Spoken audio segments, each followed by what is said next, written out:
everybody, and welcome to yet another session of interview discussants.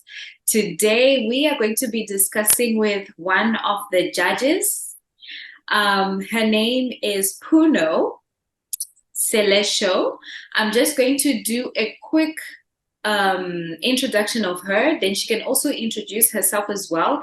And then right after that, we will get into the questions. So as a spoken word artist, Puno Selesho has a decade's worth of stories and poems that are meant for personal and public spaces. She's also an agent for transformation, both on a societal level and an individual level. She is driven by passion to help people see the world through a creative lens, to communicate their voices and challenge societal norms. She shares the African narrative, and she's also adding her bit of hope towards the society, or improving the society to make it a better place. So, Puno, I'd like to give you just a few minutes to also just describe yourself. I don't know if I've done justice, but please go ahead. You've definitely done justice. Thank you for the wonderful introduction, Gina. So my name is Puno. Puno means harvest in Sepedi. Sepedi is my father's language and culture. My mom's culture is Tsonga. So I'm a beautiful, wonderful, random mix of those two. And I've resided in South Africa my whole life in Pretoria. And since very young, I've been obsessed with words, or drawn to words, and I couldn't quite figure out why. And I was drawn to creativity. I was drawn to nature, and it's been amazing to be able to make a career out of this and to include it in my life, even in my young adult years. And I'm also somebody who really loves entrepreneurship, but specifically social entrepreneurship. And so anything that has words and people and business and literature in, that's where you'll find me. And spaces like this, which is community spaces. So I'm just a girl who loves words and people, and I'm excited to be chatting to you. Awesome. That is fantastic. I'm happy to hear that. So during this session, we would be asking you questions, and we would like you to share your thoughts on the following pivotal aspects. So, for example, the significance of the APVA Awards. We would like to hear your perspective on why awards like APVA are essential for our industry, and how do these accolades inspire individuals and organizations to surpass their limits and strive for excellence? It's a brilliant question. I think on three layers that I feel like there's a place, there's a significant space where APVA kind of fills.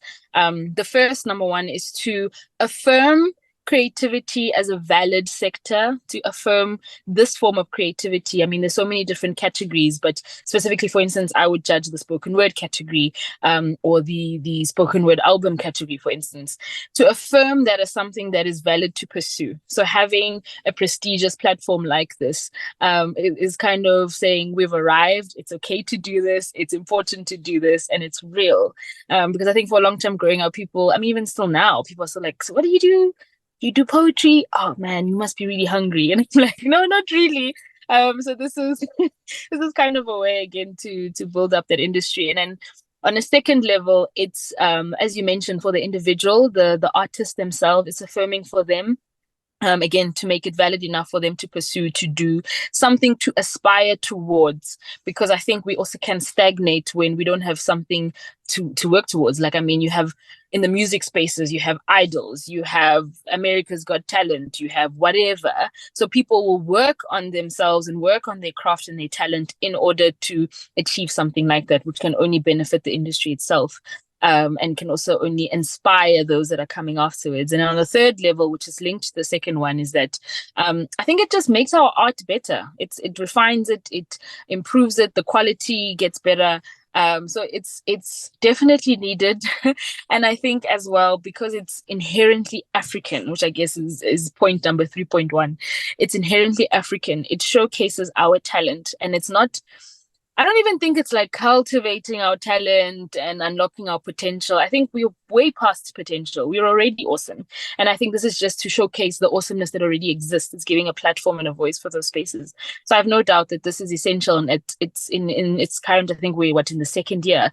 It's done a lot of that already. Yes, 100%. I agree with you. And thank you for answering that.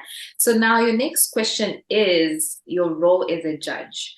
We would love for you to share the role you're playing in recognizing and honoring the most deserving awardees and why that is important.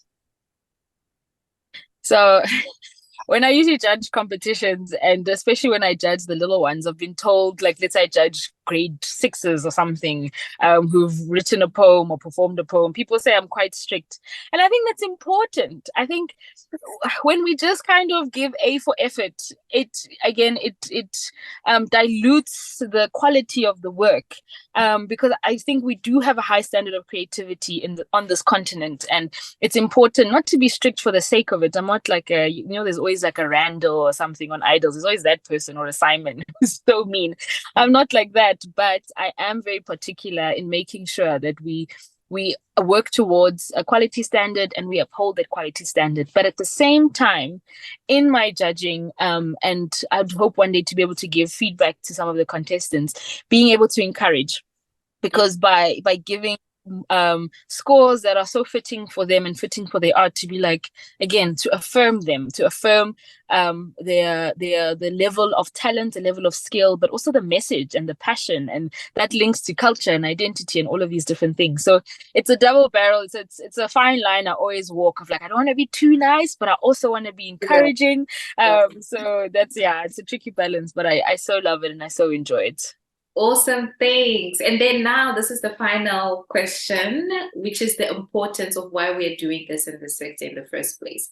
So I would like you to share your valuable insights into how the APVA Awards will positively influence our sector, fostering growth, innovation, and a vibrant spirit of a healthy competition.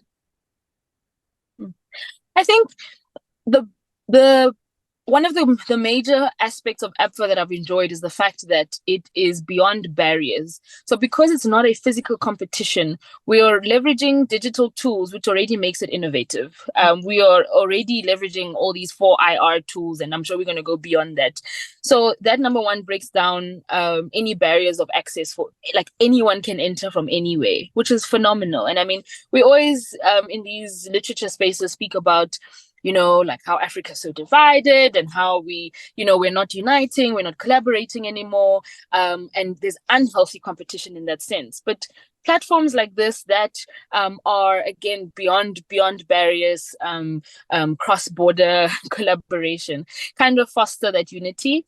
And it is innovative. And because, I mean, we know that the global north has been riding the digital wave for a long time. And in some ways, we're still catching up. But this kind of puts us on that same level, to say we're not just using digital tools for, I don't know, banking and other things. We're also using it in the arts. The arts can translate online. And that's important, because in order to survive in this world, whether economically or culturally, we have to be online. That's the direction the world is going.